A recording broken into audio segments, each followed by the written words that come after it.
Hello les start-upers, j'espère que vous êtes prêts à décoller parce qu'aujourd'hui on va voir pourquoi les startups lèvent des fonds.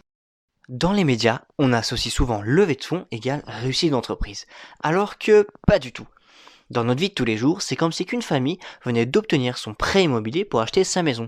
Sauf que dans le cas de la famille, ça lui permet d'acheter une maison, mais pour une startup, ça lui sert à quoi réellement?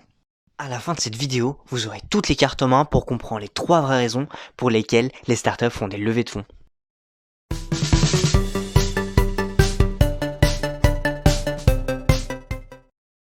La première raison, c'est faire naître l'idée d'une startup. Parce qu'entre une startup et ses clients, c'est avant tout l'échange d'un produit ou service contre sa valeur monétaire. Mais avant de pouvoir vendre son produit, il faut pouvoir le créer. Et ça demande des ressources.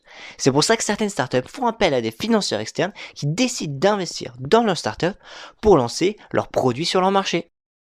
C'est le cas de la startup française Spendesk Cocorico, qui elle rêvait de créer une carte bancaire virtuelle de gestion de notes de frais en entreprise. Pour ce faire, elle a recruté des développeurs en interne, on peut ainsi dire qu'elle a investi dans leur salaire afin que ces derniers créent leur première carte virtuelle, leur premier produit. La deuxième raison pour une startup, c'est conquérir tout son marché. Reprenons Bob, notre ami start-upper. Il souhaite se développer partout en France. Mais lorsqu'il arrive sur son marché, il se rend compte qu'il n'est pas tout seul. Et bien la levée de fonds, ça va lui permettre de se développer plus rapidement que ses concurrents sur toute la France. Lorsque Spendesk arrive en France, ils ont eux aussi dû affronter la concurrence. Et même lorsque de nouveaux concurrents arrivaient sur le marché. Leur levée de fonds, ça leur a permis de prendre de vitesse tous leurs concurrents.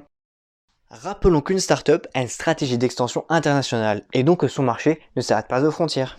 Le troisième point, c'est atteindre la rentabilité. Parce qu'en startup, le plus difficile, c'est d'éviter de s'écraser. Et même avec quelques clients, elle peut manquer de liquidité. Juste avant le crash, certaines startups vont réaliser des levées de fonds. Ça va leur permettre de gagner du temps pour trouver de plus en plus de clients.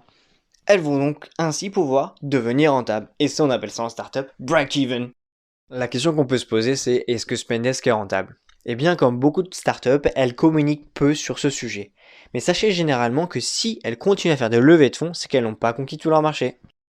Nous venons de comprendre les 3 vraies raisons pour lesquelles les startups font des levées de fonds. Faire naître leurs idées, conquérir leur marché et devenir rentables. Maintenant, c'est à vous de jouer.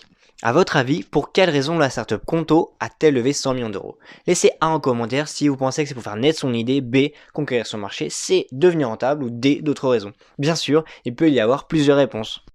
Passons maintenant à la réponse du quiz de la semaine dernière. Quelle startup est née d'une frustration entre Netflix et Google?